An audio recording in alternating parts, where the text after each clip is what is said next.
All right, good evening, everybody. Welcome to this regular call meeting of the Temple City Council. It is currently 5:06 p.m. on April 18th, 2024. Please rise as Pastor Robert Beeman leads us in the invocation with the pledge, followed by, Jen Llewellyn with Pledge of Allegiance.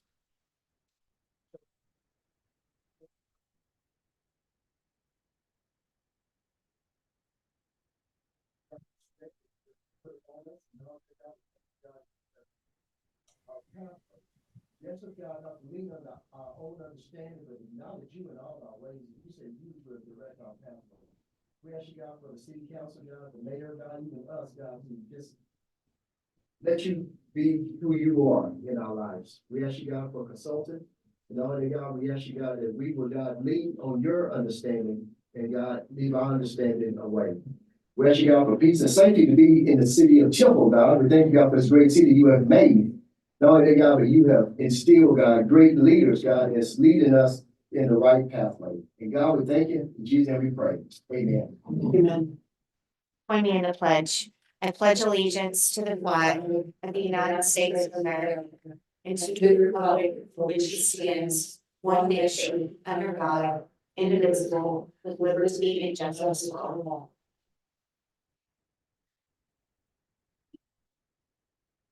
Thank you both very much. We'll move on to the public comments section of the meeting. Any citizens who desire to address the council on any matter may do so. As long as you signed up prior to this meeting, all we ask is that you step to the podium and state your name for the record.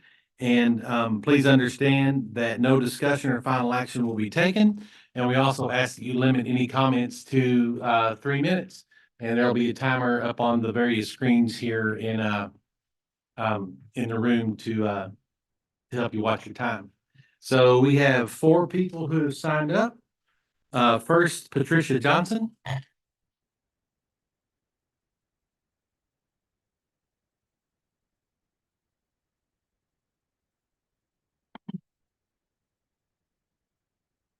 Honorable Mayor Davis and City Council members, thank you for your service to the City of Temple. I am speaking on item number G, I believe it's on the consent agenda. I am not against the growth of Temple, but rather encourage it. In this situation, I feel a little safety planning would be in order.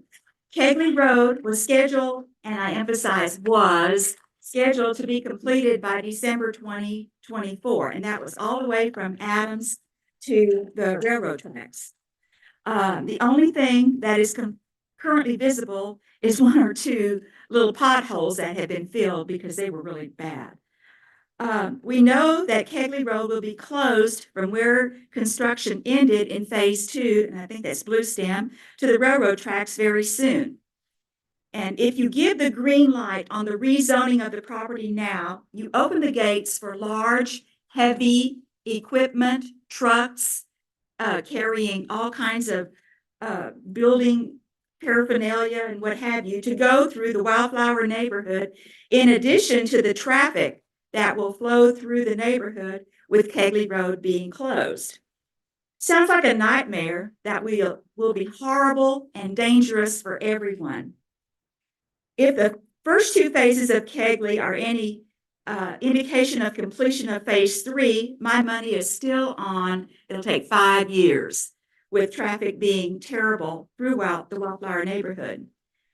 Please consider, I know this development is going to proceed at some point in time, but it would be prudent, I feel, on behalf of the neighborhood, the children, the people that attend or go to the country club and what have you, the current traffic that we have, the residents in the neighborhood, to allow this to pass, but hold off on any building of any kind, any construction of any kind, moving even 1 pebble of rock or soil in that area to begin after the completion of Kegley Road. I thank you very much for your time. Thank you, Ms. Johnson. Kenneth Johnson. Are y'all related? Oh, what a diplomat. Well said, well done.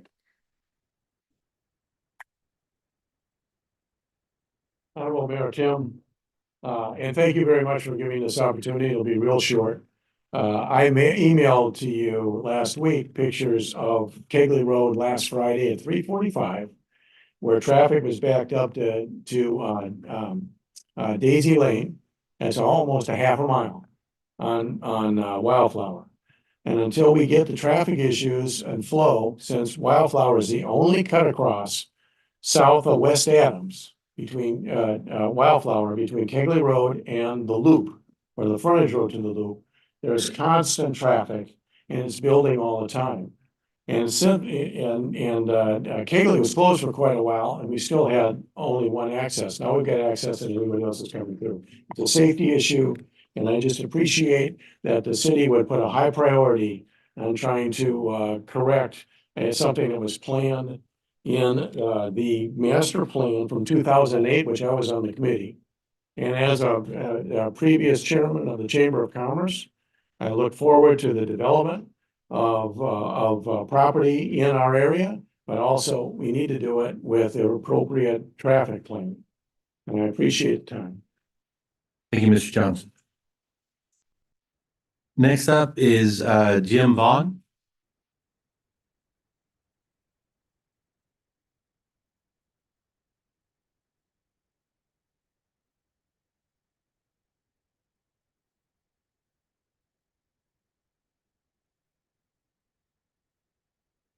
My name is Jim Vaughn. I reside at 4121 Sunflower.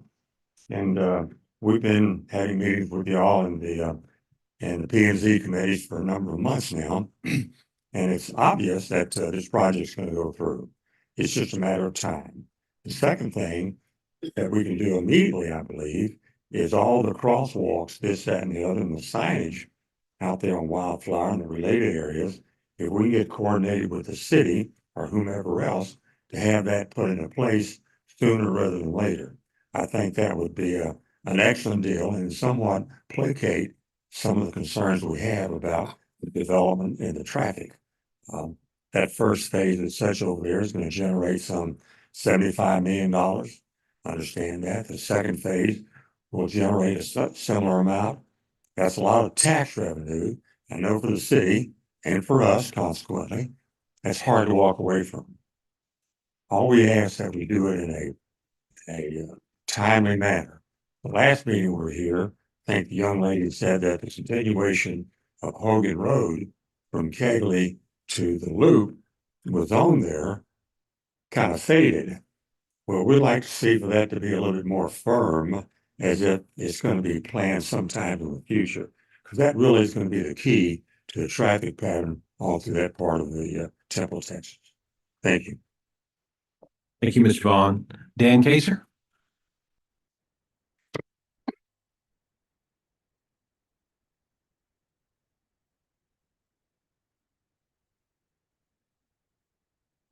Oh, there's a time.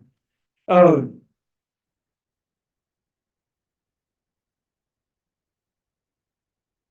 Dan Kaser, and I was sitting here looking at this agenda, and it said a very narrow outline of what the closed sessions can be, and apparently, according to one of the persons present several weeks ago, one of the discussions in one of the closed sessions before the meeting was regarding me and my properties. And I think that that's highly improper by the Texas Open Government Code, as well as zone statements. And furthermore, afterwards, Tim Davis and there was the police back there came running up before the recording was going and made, numerous threats that I wasn't to mention my building or ever say anything about Kathy Davis again. Kathy Davis then said they could take away my property, which is valued at $150,000, which is fully permitted, and they weren't going to pay me a penny for it. The city wasn't. So I just starting next week, I'm sitting here with all the permits in my hand and I'm facing 28 charges totaling $16,128. And the permits are in hand, the permits are complete, and that's just highly improper. You know, the meeting, the city, if the government's here to help us, the people, it's not the, you know, government, of the government, for the government, and by the government, it's for the people. How can anyone justify that? And then Tim, ignorance endorsed by authority never becomes the truth. And you commented, if I move this building or the Kyle Hotel, it becomes a portable building. I mean, think about that. That was your comment. Okay, thank you, Dan. Always appreciate it. Yep. Okay, very good. Let's move on. Item 3 is to consider adopting a resolution approving the consent agenda items and the appropriate resolutions and ordinances. Council, we discussed the consent agenda during our workshop. It was agreed that we would pull item E from the consent. Council, is there anything else that needs to be pulled for consideration?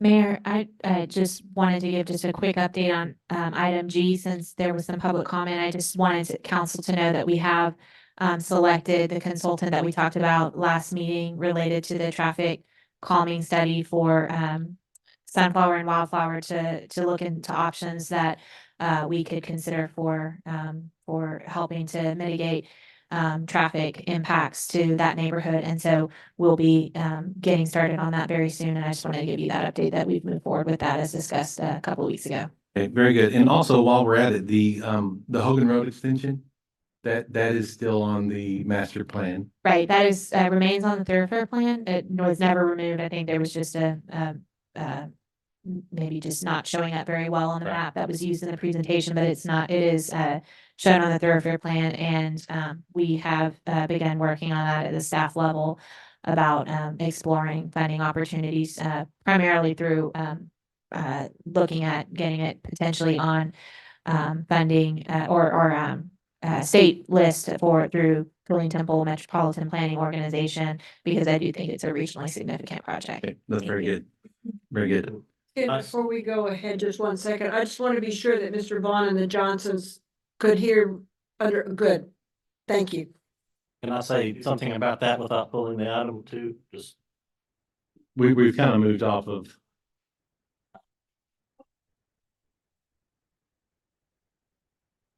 You want to pull it?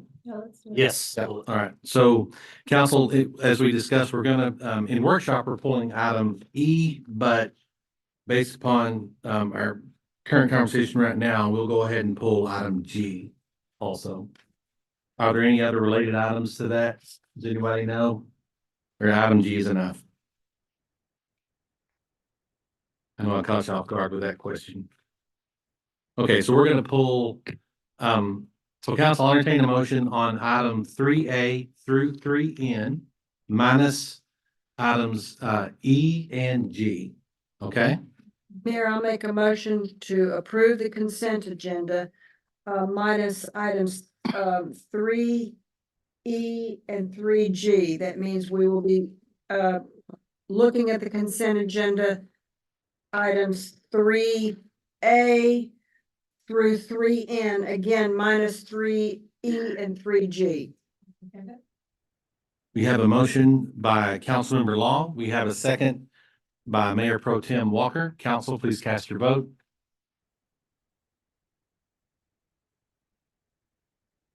The consent agenda, which is 3A through 3N minus E and G, passes 5 votes to 0. Moving on to item E first is to consider adopting a resolution ratifying the amendment of the terms of the Chapter 380 Economic Development Agreement with Blackland Capital, Inc. for the construction of a portion of the South Temple Water Transmission Project in conjunction with construction of a multi-use development on approximately 7.3 acres located along 31st Street in FM 1741 and north of the Georgetown Railroad right-of-way. This item is being pulled for voting purposes only. So council, if there's no discussion, then I'll entertain a motion on item 3E. I'll move to approve. I'll second that motion. We have a motion by Councilmember Walker, Mayor Pro Tem Walker, a second by Councilmember Long. Council, please cast your vote. That includes me. Item 3E passes 4 votes yes, 0 votes no, and 1 abstention. Moving on to G is the second and final reading to consider adopting an ordinance approving a rezoning request from Ag to Plan Development Single Family Dwelling 1 with a development site plan on 92.65 plus or minus acres, known as Bell County Tax Appraisal District Identification Numbers 118191, 118191, 118194, 524654, 46804, 46805, generally located east of the existing terminus of Jupiter Drive, commencing on the west side of the South Kegley Road, approximately 2,500 feet south of its intersection with West Adams Avenue, addressed as 990 South Kegley Road and 6224 Jupiter Drive. Mike. Thank you. And thanks for allowing me to pull this, and I said a lot of things at the last meeting that I think addressed a lot of the concerns, and that didn't get printed in the newspaper, so a lot of y'all are not gonna know that. So I'll reiterate a few of those. Our city manager, I had said last time that we were looking to do a traffic pattern study in the Wildflower area, and as our city manager mentioned a little bit ago, we've selected somebody and that's moving forward. That company is moving forward to get talked to. What I don't want to do on that is just go out and our general rules don't let us just go stick some speed bumps out there now or later. That's not, I don't think, an effective way to just do it. So that's being looked at, and hopefully from that, we'll get some traffic calming measures. The other thing was mentioned about the construction traffic. As I mentioned before, we are, and I'm not sure if it's up yet, honestly, but we will be putting no through truck signs up. And you can, I don't know, I mean, my construction trucks, if that were my company, would not be going through there. They might do it once and then they would get fired if they did it again. And I would expect them to get tickets, and I expect that other companies would do that, especially if they're working that area. Now, random trucks from the rest of the country going through there, yes, that would have to be watched, but that's not gonna be because of construction. That's gonna be just because random trucks might be trying to go through there. It's a public street, but we will put that up and they will be able to be ticketed, I assume, if they do go through there. So that's what we can do on that. And one thing that I did not say last time is well, I did say the developer was worked with. I was involved in that quite a bit. They originally were doing a lot more than this. They worked their way down to something that I felt was acceptable, and there was some Wildflower residents in on some of those meetings, and I believe they left the meetings feeling comfortable with where it was going. And I know a lot of concern has been said about the timing of this. The engineers and the property owners and developers, they have a very basic alignment of roads that they've done with the engineering. It's gonna take them a while to even do the engineering to start this. It's gonna take them longer to do the construction. And once the subdivision is complete, it's gonna be even longer to start building houses. There's not gonna be 300 houses out there next year before Kegley Road is finished. And Kegley Road is bidding April 23rd next week. That is bidding. And they will have it, as I said last time, the company that is awarded that contract will by contract have a time frame, and there's something called liquidated damages that they will have to pay for every day that they go over that. And it's based on the amount of the contract. We don't know what that'll be yet because I hadn't bid, but it will be very substantial with this out of the contract, the liquidated damages. So it can't drag out for 4 or 5 years. So they're not gonna have that time. The contract will be broke by then. So, I mean, I just wanted to say this and pull it so I could say it again. I did not take any of this lightly. I've been working with people on this for a while, and so is our planning department. And I'm not taking my vote on this lightly. I know everybody may not agree with my vote on it, but I'm not taking this vote lightly at all. And just wanted that out there. So. Very good. Also, I think there are two phases for Kegley Road, phases 3 and 4, but they will be going at the exact same time. So don't think just phase 3 and then now we have to wait. So it should be Yeah, happening at the same time. That's a little confusing too. Yes, it's. We're not very good at naming projects. Sorry. Well, and I said the same thing, everybody's piling on. This, Kelly Road was an issue when I came on council in 2013. And, horrible pun, it is intended. We kicked the can down the road because it is just simply so expensive. Every engineer I've spoken to said that's the worst soil to build on. And, that basically exists, and we did it. And we're doing it again. We, the construction of Kegley Road, and I said this last time, it may be the most expensive road per mile in the city of Temple because of the care and the quality of, the care that was taken in construction, the quality of roads. So much of the expansive soil was dug out and replaced with lots of base. So it's a, as you pointed out, it's an ongoing project. And I wish we had started on it in, 2013. I wish we'd done it in 15. I wish we'd have gone ahead and done it in 18. But, I'm reminded of that proverb that said the best time to plant a tree was 30 years ago. The next best time is today. And same thing goes with Kegley Road. So we're working on it. It's expensive. It's time consuming. But in a few years, we'll all be grateful that it's there and operational and is built to the quality that it is. So we'll get it done. Okay. And again, to Mike's point, there will be, as the road's being constructed, houses, that subdivision will take place. It's not like all of a sudden we're gonna look up and tomorrow there's 300 houses standing. They're gonna go along and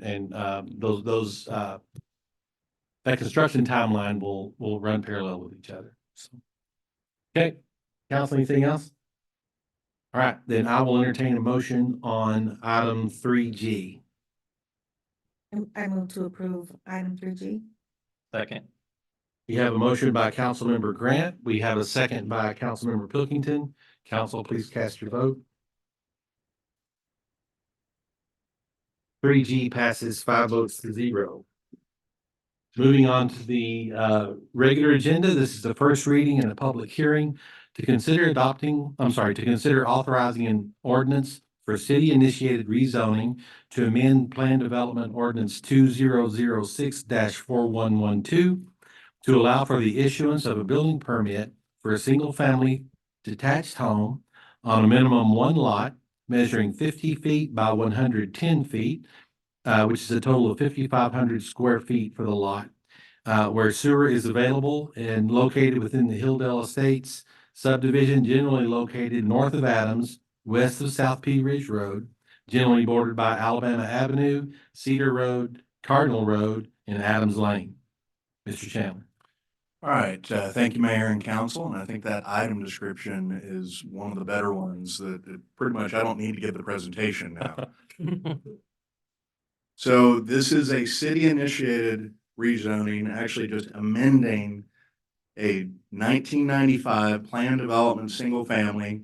You can see the boundary there. It's within the entire Hilldale Estates neighborhood. That 95 planned development required a minimum of 3 lots within the neighborhood. All the lots are, except for those that have been replatted, are 5,500 square foot lots. So in 95, it established that it was a minimum of 16,500 square feet, 3 of those lots to build a single family home. In 2006, that was amended to allow for a combination of a replatting of 2 lots. So essentially 11,000 square feet. And also, this is all driven by the fact that we didn't have sewer out there, just septic. And so now that sewer has been extended from the north, that opens up different opportunities.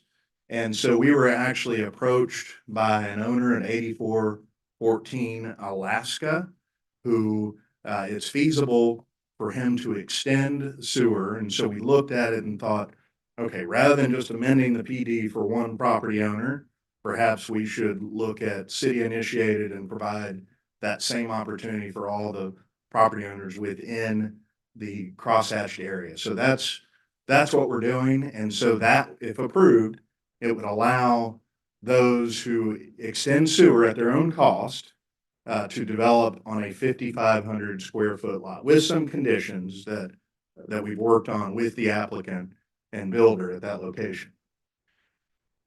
And so really, I mean, just the takeaways here in terms of looking at the uses and at the dimensional standards is that, you know, instead of 11,000 square feet, we're looking at 5,500 square feet if sewer is extended by the private property owner.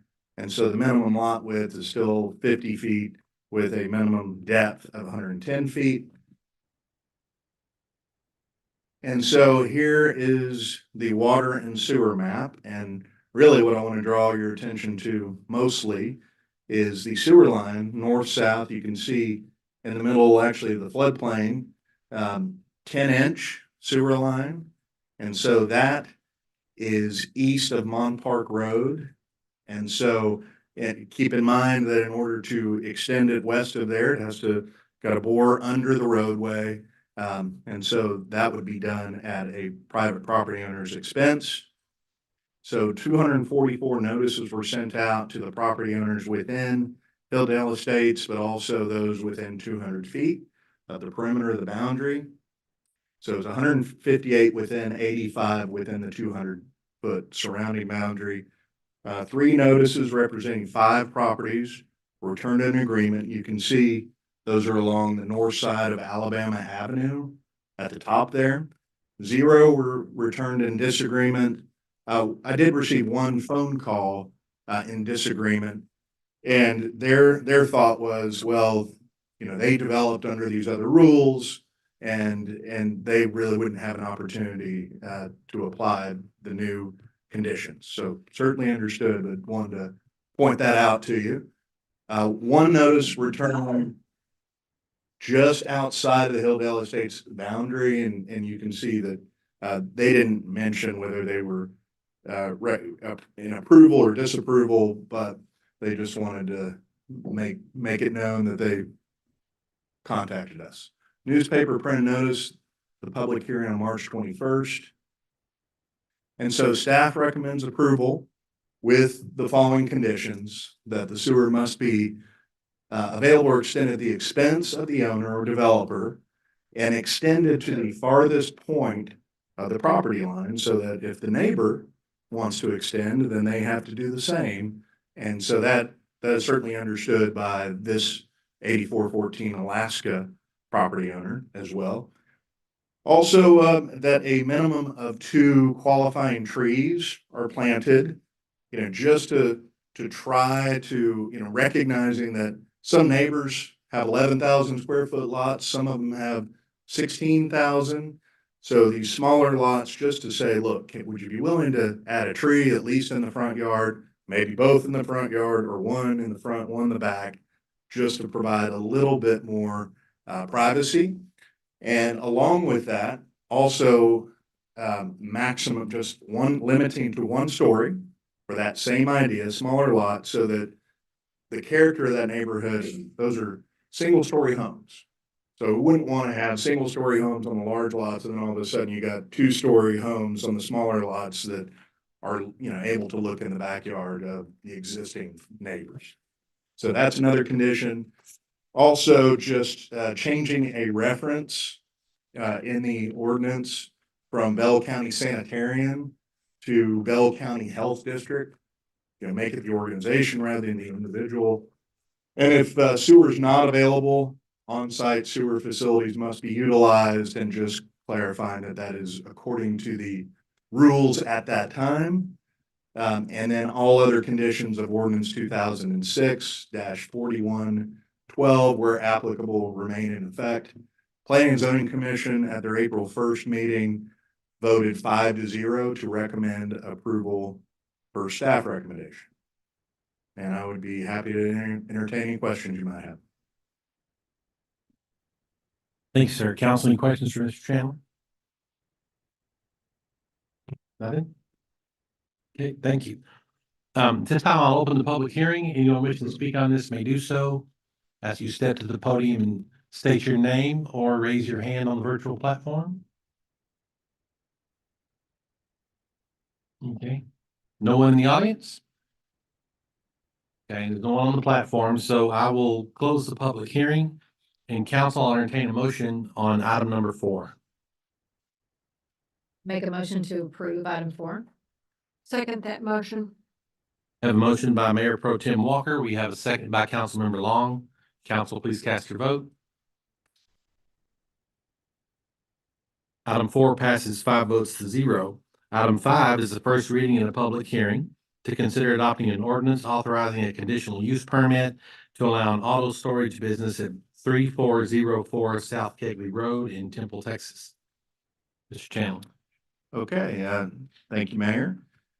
And so as mentioned, this is at 3404 South Kegley Road. The applicant, David Sprague of E3 Storage, is here, as are a couple of his partners who came in from out of town. And so at least want to recognize them, but if there are additional questions, then I know they'd be available to answer those. And so just to orient you to the site, top right-hand corner, you can see where that is along Kegley and close to Charter Oak. And then below that, you can see an aerial, and you may recognize this facility as it used to be the FedEx facility. It's currently Zone C for commercial. And this is essentially an auto storage, but internal auto storage for sports cars and collectible cars inside the facility. That is a 9,000 square foot warehouse. Would include interior renovation, and I know they're anxious to get started on that permitting process. The functions within it would just include light maintenance on their own vehicles. You know, nothing serious, nothing major. Limited trailer parking in the back for transporting their cars to shows and tracks, etc. It would include some landscaping along Kegley. However, you'll see in a condition later on that landscaping could be installed after the completion of Kegley Road in less than 2 years. And it just so that they don't have to tear out, and we don't tear out any of their good landscaping during that process. There'll be no change to existing utilities, and this is located within Belton Independent School District. And so this is a conditional use permit. And so here is the site plan, and it is oriented north-south, not turned sideways. So you've got Kegley Lane on the back, and then of course Kegley Road on the front. Unlike a lot of site plans, they actually included a floor plan to show you how it would be set up. They, even not just during construction of Kegley Road, but probably just moving forward beyond that, access would be from Kegley Lane for a variety of reasons. And so that's a really good location for what they're trying to do. Bottom right-hand corner, you can see an example of what the member lounge and workspace might look like. And so looking at the photos, here you can see this is facing west into the property. And then going clockwise, the view of the overhead doors from the front, and then adjacent home to the south. And then this is a view from the rear gate along Kegley Lane and a nearby business, and then bottom right facing east across Kegley Lane, office and smaller warehouse office. A future land use plan within our comprehensive plan identifies this corridor as regional commercial. And so what they're proposing complies with that. Looking at traffic, I mean, essentially this is about as low of a traffic generating use as you could possibly have. This would be a private club membership only. So we're talking about generating in the dozens maximum of trips a day. So 8 notices were sent out to property owners. 3 were returned in agreement from the applicant, but also adjacent properties, not just from the applicant. And the newspaper also printed This one on the same date as the last, March 21st. And so staff and planning and zoning recommend approval. That includes P and Z's recommendation on April 1st, which was unanimous, 5-0, with the following conditions. So compliance with the site plan that I showed you, limiting work on the vehicles to hobbyist level maintenance, changing tires, buffing, changing out things that probably I'm not capable of doing.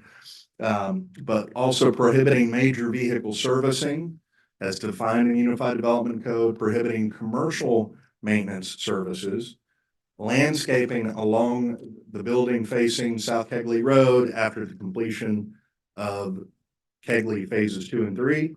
Minor changes could be approved by the Director of Planning and Development, and then significant changes would return to Planning and Zoning and you all, the City Council. So once again, these gentlemen are here to answer any questions as needed, and that's all I have to say. Thank you. Thank you, Mr. Chandler. Council, anything for Mr. Chandler? I do have a question. I guess I'll address the gentleman. The pictures look like you'll do somewhat renovations on the inside, the club, et cetera. Is the exterior of the building going to change, or is that essentially what it's going to look like?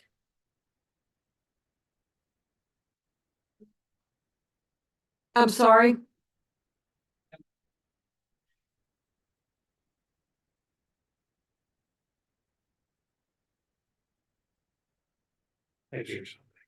I'm Clyde Hill, one of the partners of Lone Star Car Clubs, which will operate the facility. And myself and several others have done 7 or 8 of these around the Southeast. And this is going to be the first one in the Texas area. So we're contemplating Temple and a few of the other surrounding areas, DFW as well as Austin. So just to give a little background, the building is not going to be renovated significantly. The landlord has been given a list of things to correct, fix, and update. And they've done a facelift on the front with paint work and whatnot. Okay. So it'll look better than it did under its FedEx guys, including the removal of the derelict face FedEx sign that you can see some of the letters still showing. So it'll definitely be an improvement. Good. Well, we then appreciate the landscaping at the appropriate time. Thank Yes. you for that. Thank you. It already looks better than it did. It does, indeed it does. I agree. Anything else, council? All right, I'll open the public hearing. Anyone wishing to speak on this matter, please do so. Step to the podium or raise your hand on the platform. Nothing? All right, I will close the public hearing and council will entertain a motion. I'll make a motion to approve item was that 4? Item 4 as presented, 5 as presented. Yes, thank you. You have a motion by Councilmember Long, a second by Councilmember Pilkington. Council, cast your vote.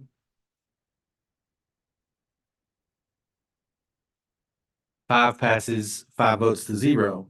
Item 6 reads as a first reading in a public hearing to consider adopting an ordinance authorizing the voluntary annexation of 116.466 plus or minus acres of land situated in the Maximo Marino Survey, abstract number 14, and the Redding Roberts Survey, abstract number 692, in the city of Temple South extraterritorial jurisdiction, generally located south of FM 93, west of Hartrick Bluff Road, identified as all or portions of Bell County tax appraisal numbers 72618, 72620, 72621, and 72625. Mr. Chandler.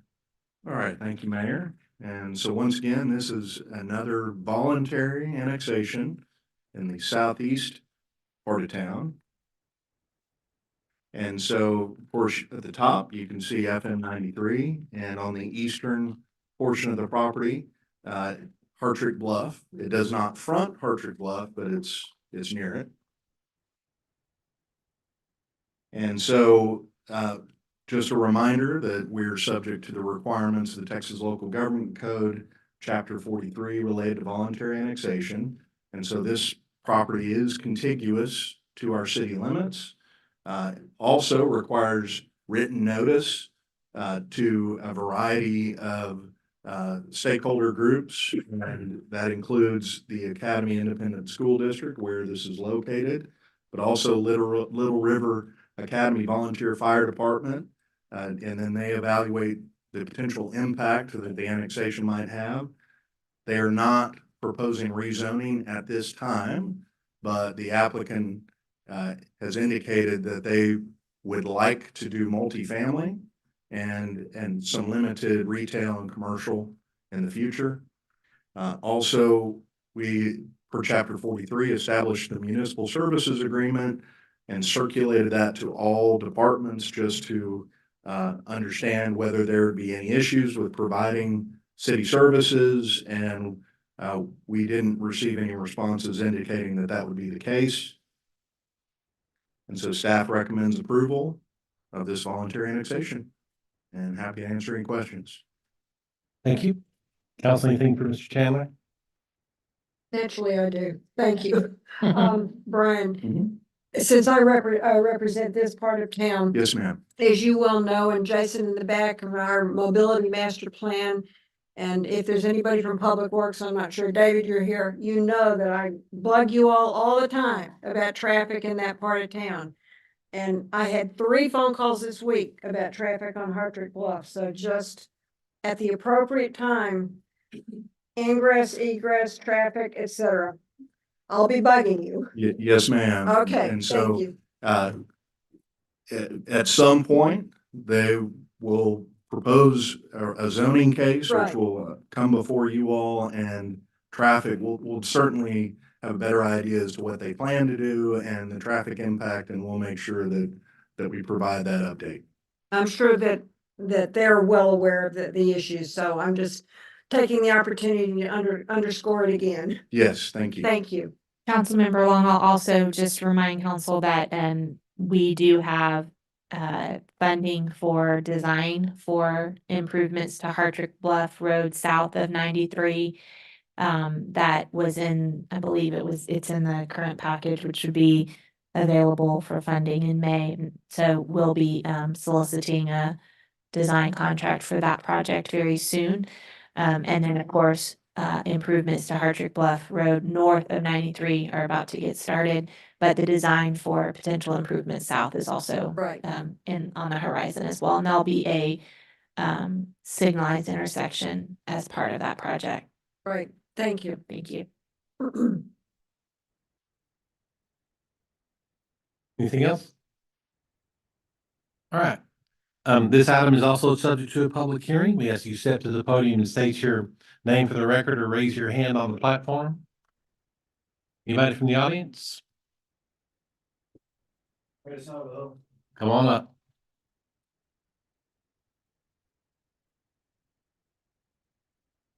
Why is the city doing this out here? They still, 20 years ago, they annexed Lower Troy Road. They promised all those people there's gonna be sewer, water, and it still isn't there. The roads are full of chuck holes. A lot of the city streets are in ruin, and I don't know whether that's for one of John Keela's subdivisions or who, but it seems like, Temple need to take care of what they have. I mean, I hate to, actually, I've lived, don't live in Little River, but I've got a lot of interest in it. I was a judge there for 8 years, and I just, before they start building that road, I wish they would take care of what they promised people in Lower Troy 20 years ago. Thank you, Dan. If I could also just clarify that Hartrick Bluff is within the city limits. And so all the development that you see south of here is adjacent to Hartrick Bluff and could only have been in the city limits because of Hartrick Bluff being in the Right. city limits. Right. And because of voluntary annexation. Correct. Yes, ma'am. Mayor and council also note that Lower Troy Road is also scheduled to begin design at the same time frame as Hartrick Bluff Road south of 93. Anybody else? All right, if there's no one else, then I will I'll close the public hearing and council, I'll entertain a motion on item number 6. Mayor, I'll make a motion to approve item 6 as presented by Mr. Chandler. Seconded. Have a motion by Councilmember Long. We have a second by Mayor Pro Tem Walker. Council, please cast your vote.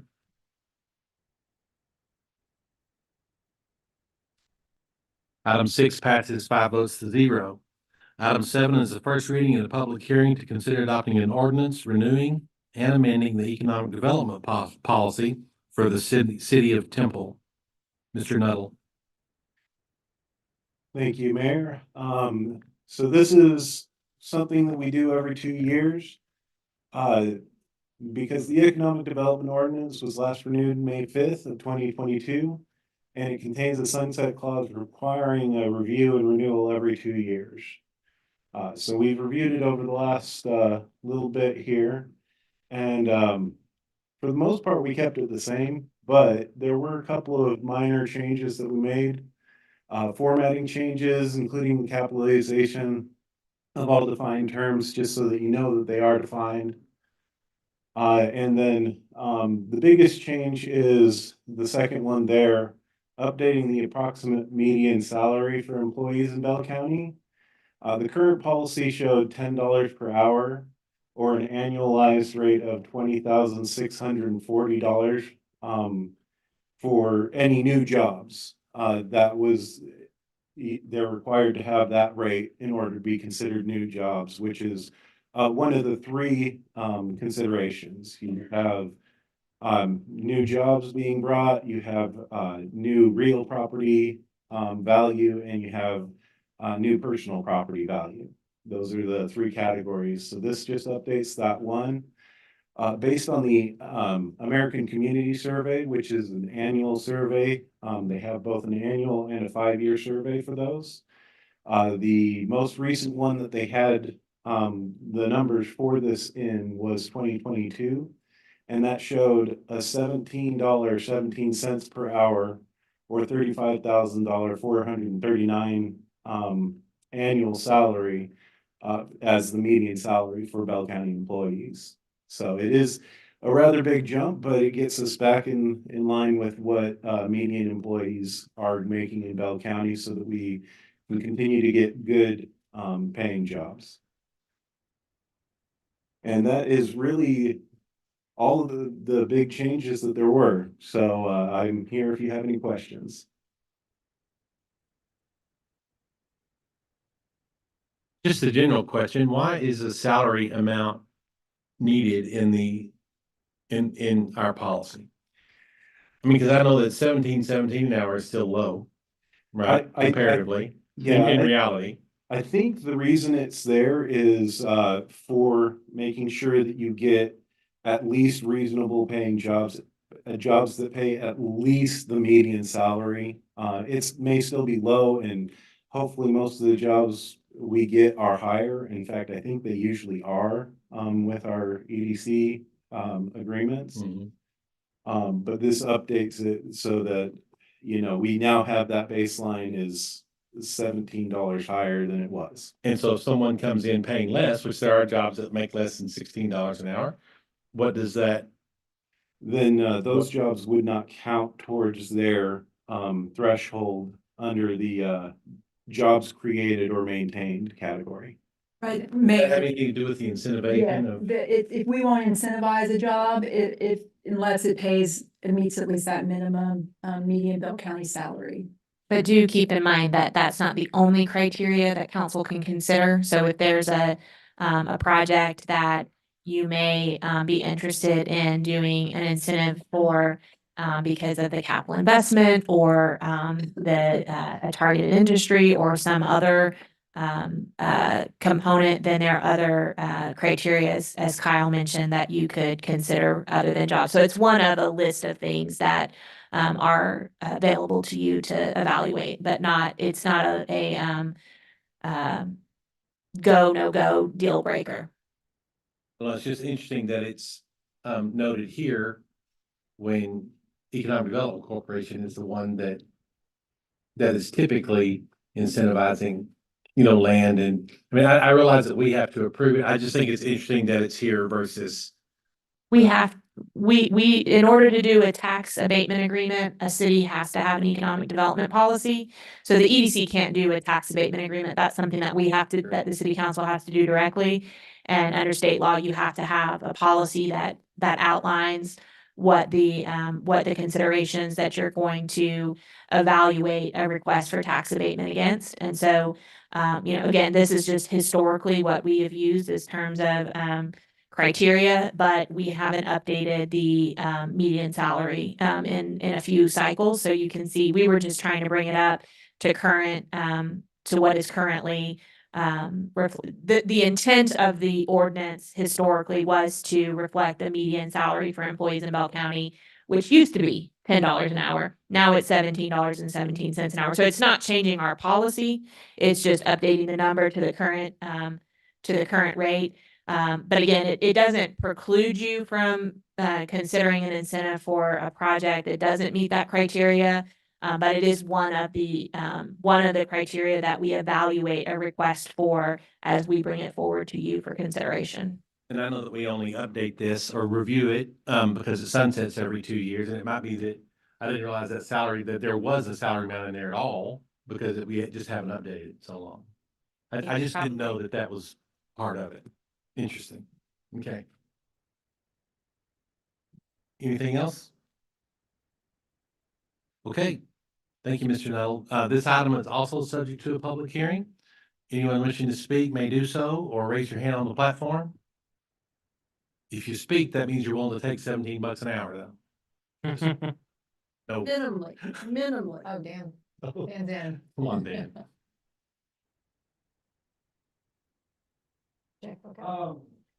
I'm just confused. Is this what the city of Temple pays their people? Or is this people coming in and doing projects, private individuals? This is simply a policy that the city of Temple has in place, which, as Ms. Myers said, it's required that the city have it in place, that no company bringing in jobs paying less than $17.17 per hour will be eligible for any sort of location incentive into the city limits of Temple. Now, what about like Amazon that puts stocks and, there's a lot of things beside a salary. And perks and things. Yeah, So, and none of that's spoken to, I don't think, in the but I just policy. think that they should. It's one of several criteria, sir. So it's not the only thing. So if a project meets the minimum capital investment in real property, or the minimum capital investment in personal property, or a minimum number of jobs created at that salary level, all three of those things, not and, of course, but one of those things has to be true for council to consider a tax abatement for the company, but all three things don't have to be true. So if for a project that wasn't creating the number of jobs required, but had a significant capital investment that was part of the investment or the proposal, then council could consider a tax abatement for that project. So it's not, the jobs aren't required, but they're one element that would qualify a project to be considered for a tax abatement. So if I want a tax abatement, and I know we've been through this before when Beaver Craig, illegally denied my federal money on the water meters that time because the building's in my backyard. But I just don't think that the city, I don't think they should have criteria. I think I'll just leave it where it is, because there's no good employee gonna work for that anyway. So why give abatements just because, it doesn't say that. The quality of the employee is gonna set the price. That's all I'm saying. If they make the $10 minimum wage, most welders stuff make $30, $40, $50 an hour and things, and they're gonna pay that anyway. But I just don't think. Okay. They should have that criteria. Thank you. Anything else? Anybody else? No on the platform? All right, then, I'll close the public hearing and council entertain a motion on item number 7. Move to approve item 7 as presented. Second. You have a motion by Councilmember Pilkington, a second by Councilmember Grant. Council, cast your vote, please.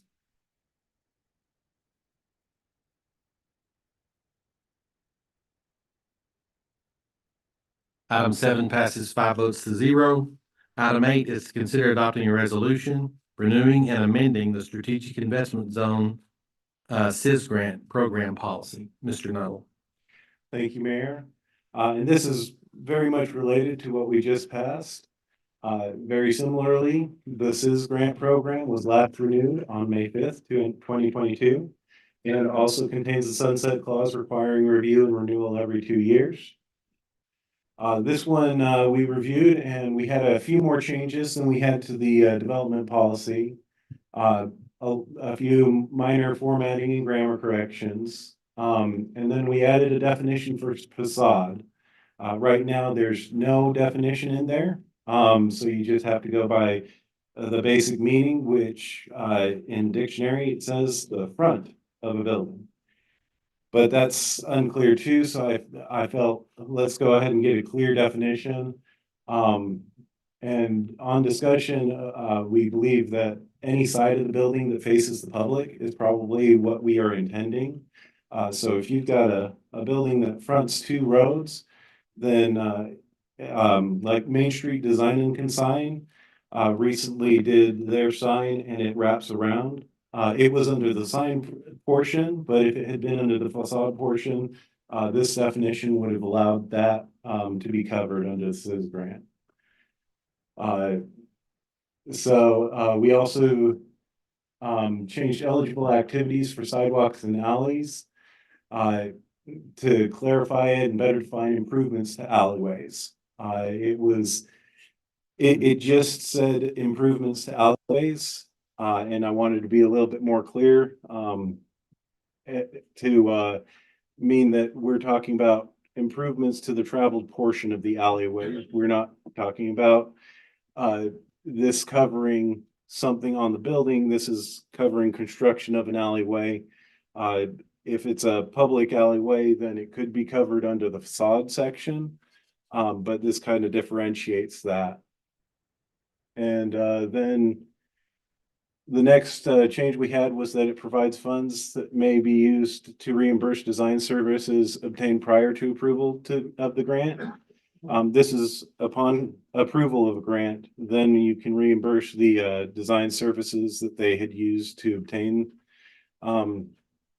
to fill out their application. This is just so that we can further an intent that we in the city have had of making sure that if they're going to get design services, employ that designer as early on as possible. So we have a good design presented to us when there is an application. And then the final factor that we changed was adding a factor that remaining grant funds can be considered in approval, disapproval, or partial approval of a grant. That way, if we ever start getting low on funds in the thing, we don't have to just say, well, the funds are there, we approve. We can actually say, well, the funds are there, but we also have these other applications coming up soon for review, and can take that into consideration as to divvying up this is grant funds. So those are the changes that we are proposing, and I am here if you have any questions.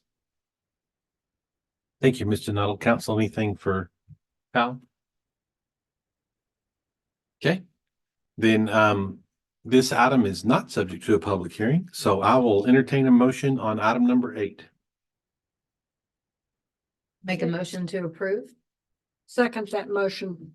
I have a motion by Mayor Pro Tem Walker. We have a second by Councilmember Long.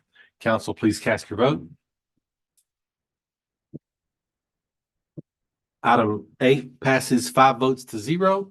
It is now 6:06 p.m. Thank you all for attending, and this meeting